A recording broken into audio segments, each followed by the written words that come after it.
It's 2:15 in the morning. Your house is completely dark. The neighborhood is silent. You're fast asleep when a sudden, violent pounding shatters the quiet, rattling your front door and jolting you awake. Before your brain can even catch up, a bright flashlight cuts through your window blinds. Then you hear a loud voice. "Police! Open up!" Your heart starts racing. You throw off the covers, stumble toward the front door, and look through the peephole. All you can see is the glare of a flashlight. You can't make out anyone's face. Your hand reaches for the deadbolt. Every instinct tells you the same thing. Open the door. Be polite. Get this over with. So you unlock it, and in that single moment, before anyone says another word, you've already made a decision that could shape everything that happens next. But here's the question. Did you actually have to open the door? That single moment is where fear, instinct, and the law collide. When you're pulled out of a deep sleep, your brain isn't calmly weighing legal options. Your body is reacting to stress. Your heart is pounding. Your thoughts are racing.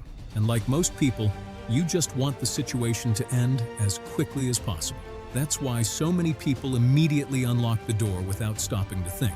Not because they're guilty, not because they're hiding something, simply because that's what feels normal. After all, when someone knocks on your door during the day, a neighbor, a delivery driver, a friend, you answer it without thinking twice. But a knock from police in the middle of the night feels completely different. The pressure is immediate. The uncertainty is overwhelming. And the decisions you make in those first few moments can affect how the entire encounter unfolds. This isn't about being confrontational or refusing to cooperate. It's about understanding the general legal principles. Every situation is different, and laws can vary. So this video is for general educational purposes, not legal advice. Over the next few minutes, we'll separate fact from fiction.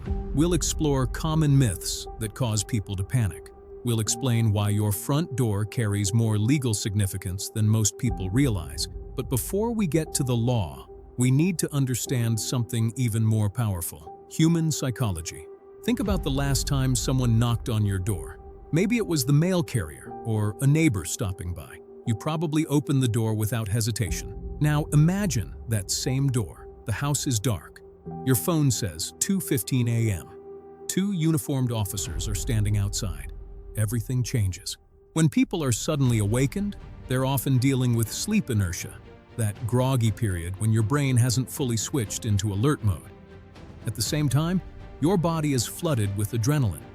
Your brain looks for the fastest way to reduce the tension. For many people, that means unlocking the door and hoping a brief conversation will make everything go away. There's another powerful force at work too: authority. From childhood, most of us are taught to respect uniforms and badges. Our first instinct is often to cooperate immediately. Then another thought quietly creeps in. I haven't done anything wrong. I have nothing to hide. You tell yourself that if you're polite and show you're cooperative, everything will be over in a matter of minutes. You also worry that keeping the door closed might make you look suspicious. These reactions aren't unusual. They're human. But here's where things become interesting. To you, that front door is simply the entrance to your home. To the legal system, it can represent something much more significant. It changes the way people think about a late-night knock, because sometimes the most important decision isn't what you say after the door opens. It's whether opening the door changes the situation. Why does opening the door matter so much? In American law, that doorway can represent an important legal boundary. In many situations, officers can knock, just as any visitor can. But a knock isn't automatically permission to come inside. Not every late-night knock follows the same rules. The most common situation is often called a knock and talk. Officers come to the door hoping to ask questions or gather information. The key point is they may not have authority to enter. The moment a door opens, everyone standing outside can naturally observe whatever is visible from where they're standing. Imagine your living room. If something is sitting in plain sight, people outside may be able to see it. Sometimes that's important.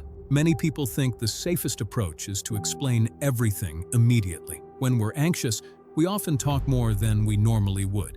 Legal experts often encourage people to stay calm, listen carefully, and avoid speaking impulsively during stressful encounters. Another misunderstanding is believing every police visit means an arrest.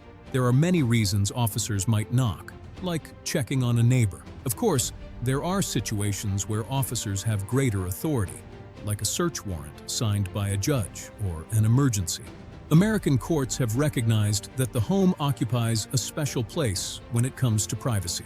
You have the strongest expectation of privacy inside. But at 2 o'clock in the morning, when your heart is racing, logic often takes a back seat to instinct. In the next part, we'll look at the most common mistakes people make and the calm, practical habits that keep the situation from becoming complicated.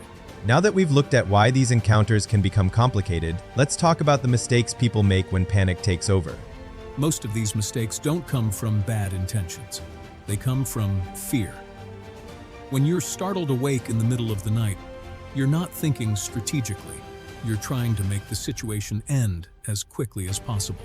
And that's exactly why people often make decisions they'll later wish they had handled differently. One common mistake is stepping outside the house the moment the door opens. It may seem like a polite gesture. You might think you're giving the officers more room or showing that you're willing to cooperate. But once you're outside, the interaction can unfold differently than it would have if you had remained inside. Depending on the circumstances, that change in location may affect how the encounter proceeds. Another common mistake is leaving the front door wide open while searching for an ID, calling a family member, or walking back into the house. In a stressful moment, people rarely think about what's visible behind them. But an open doorway naturally allows anyone standing outside to observe whatever is in plain view from where they're lawfully positioned. Sometimes that's completely irrelevant. Sometimes it isn't. The point is simple. In stressful situations, small decisions can have bigger consequences than people expect. Then there's the mistake of talking too much. It's human nature. When we're nervous, silence feels uncomfortable. So we start explaining. We volunteer details. We try to convince the other person that we've done nothing wrong. Ironically, the more anxious someone becomes, the more likely they are to say things they didn't need to say in the first place. Remaining calm is often far more effective than trying to explain everything at once. And perhaps the biggest mistake of all is letting emotions take control. Whether someone believes the officers are right or wrong, shouting, arguing, making threats, or physically resisting, almost always makes the situation more dangerous. If you believe your rights were violated, those issues are generally resolved through the legal system, not during a tense encounter at your front door. Keeping your emotions under control protects both your safety and the chances of resolving the situation appropriately afterward. So, what should you do if you hear that knock in the middle of the night? First, don't let panic make the decision for you. Take a breath. Give yourself a moment to wake up and understand what's happening. If it's safe to do so, communicate calmly through the closed door, a nearby window, or a video doorbell if you have one. Find out who is there and why they're knocking. Listen carefully. If officers explain why they're there, stay respectful and avoid arguing. If they tell you they have legal authority to enter, don't try to physically stop them. If you're unsure about the situation, staying calm is one of the most valuable things you can do. Remember, every encounter is different. The facts matter. The laws can vary from one jurisdiction to another. And the safest response often depends on the specific circumstances unfolding in front of you. The goal isn't to win an encounter. The goal is to stay safe, remain respectful, and make thoughtful decisions instead of emotional ones. At the end of the day, your front door is more than just the entrance to your house. It's the point where everyday life can suddenly intersect with law, psychology, and split-second decision-making. Most people never expect to face a late-night knock from police. But if it ever happens, understanding the general principles we've discussed today can help replace panic with preparation.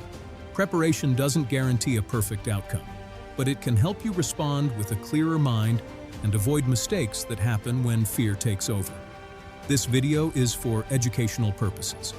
Laws vary by jurisdiction. If dealing with a legal issue, seek advice from a qualified attorney.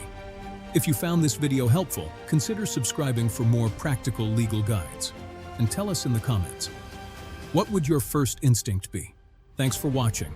Stay safe, stay informed, and we'll see you in the next video.